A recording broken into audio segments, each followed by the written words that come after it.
Bonjour les amis, on retrouve l'évangile de Jean, cette fois-ci au chapitre 3, dans les versets 7 à 15. Chapitre 3, vous voyez, on est complètement revenu au début de l'évangile, et c'est un petit peu compliqué car c'est... bon, ils ont décidé de couper en deux un évangile qui est une discussion entre Nicodème et Jésus. Alors, Nicodème, qui c'est? Nicodème, c'est un juif, un sage du Sanhédrin, et c'est un des juifs qui, sans être tout à fait en faveur de Jésus, je dirais, il fait partie des rares opposants à l'ambiance générale des pharisiens du Sanhédrin qui disent, qui sont très critiques et qui ne veulent absolument pas croire que Jésus a un lien quelconque avec Dieu, hein, cette histoire de fils de Dieu. Voilà. Nicodème fait partie des gens un peu plus prudents qui disent oui, attention, probablement méfions-nous parce que quand même les signes qu'il fait, ce qu'il fait, c'est impossible de faire ça si on n'est pas envoyé par Dieu, si on n'a pas un côté divin en soi. D'accord ? Et donc, Nicodème fait partie des gens qui réfléchissent, qui se posent des questions et qui n'ont pas peur de les poser même à Jésus. Et donc, ce qui se passe, c'est que Nicodème vient, l'évangile dit de nuit, pour pas être vu des autres, et il vient rencontrer Jésus et il vient lui parler d'un certain nombre de choses. Et donc, en fait, on arrive un peu au milieu de la conversation, ce qui est toujours un petit peu dommage. Et donc c'est Jésus qui parle et lui dit « Ne t'étonne pas si je t'ai dit, il faut naître d'en haut. Le vent souffle où il veut, et tu entends sa voix, mais tu ne sais ni d'où il vient, ni où il va. Ainsi en est-il de quiconque est né de l'esprit. » Alors Nicodème lui dit « Mais comment cela peut-il se faire ?» Et Jésus lui répondit, « Tu es maître en Israël, tu n'as pas la connaissance de ces choses, en vérité, je te le dis. Nous parlons de ce que nous savons, nous témoignons de ce que nous avons vu, et pourtant, vous ne recevez pas notre témoignage. Si vous ne croyez pas lorsque je vous dis les choses de la terre, comment croiriez-vous si je vous disais les choses du ciel? Car nul n'est monté au ciel, sinon celui qui est descendu du ciel, le Fils de l'homme. Et comme Moïse a élevé le serpent dans le désert, il faut que le Fils de l'homme soit élevé, afin que quiconque croit ait en lui la vie éternelle. Voilà.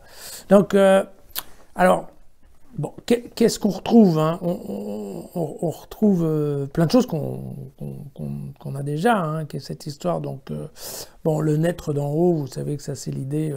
Il y a ceux qui naissent de l'homme, donc les hommes naissent de l'homme, et puis Dieu. Enfin, il y a ceux qui naissent de Dieu, qui sont typiquement Jésus. Voilà. Et donc en fait, la discussion, elle est que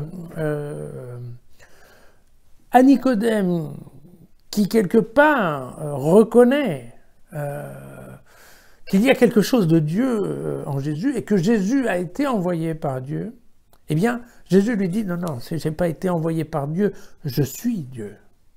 Et d'ailleurs, c'est ça la façon dont il lui parle. Naître d'en haut, ça veut dire, moi, je suis né de Dieu, je suis Dieu, d'accord? Et puis, voilà, il lui dit bien, écoute, voilà, moi, on vous fait des signes, on vous montre des choses, on vous explique des trucs de la vie de tous les jours, en fait, hein, de ce qui se passe. Bon, et vous voyez bien que ici, je ressuscite quelqu'un, ici, je guéris les autres. Mais ces choses qui se passent sur Terre, vous, les Juifs, vous ne les croyez pas. Alors, si moi, je vous racontais en plus comment ça se passe dans le ciel, alors, vous me croiriez encore beaucoup moins. Hein. Donc, c'est ce message-là.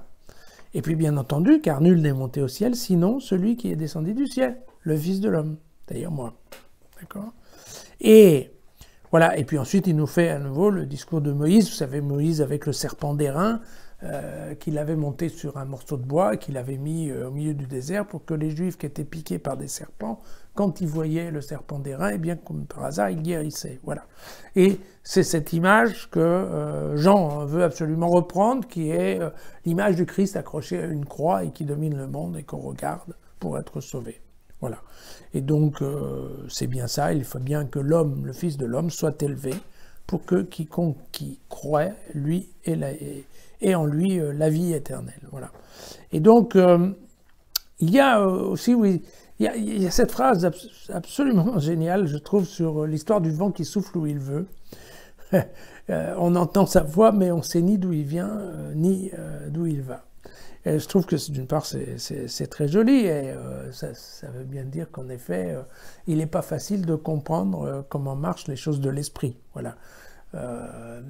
Et en fait c'est une façon assez subtile qu'a Jésus d'expliquer à Nicodème que ça ne sert à rien qu'il soit un spécialiste, parce que Nicodème est un sage, il s'en est un, donc il a une approche qui est très rigoriste et très je dirais, intellectuelle de la foi, en se disant, voilà, ça marche comme ci, ça marche comme ça, il faut que ça soit comme ci, comme ça, voilà.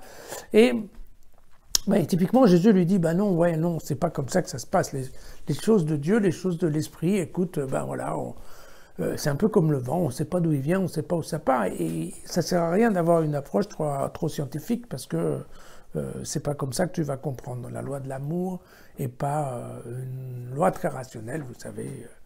Voilà, l'amour est une loi dont la raison ne connaît pas, et donc voilà, c'est à peu près le message que lui passe Jésus. Alors juste pour point de culture, c'est qu'en effet, en grec, à la fois l'Esprit de Dieu, le vent, mais aussi le souffle, le fameux souffle, ce qu'on a vu il n'y a pas longtemps, que Jésus soufflait à ses épaules. Donc tout ça, c'est le même mot qui s'appelle pneuma en grec, n'est-ce pas ? La pneumatologie, voilà, ça vient de là.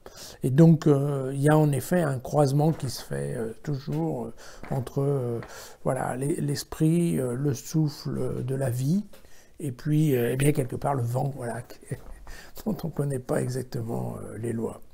Et voilà, pauvre Nicodème, hein, lui qui est venu de nuit en se cachant pour aller parler avec Jésus, essayer d'obtenir des explications. Je ne suis pas sûr que ce soir, ça a été très utile. Voilà.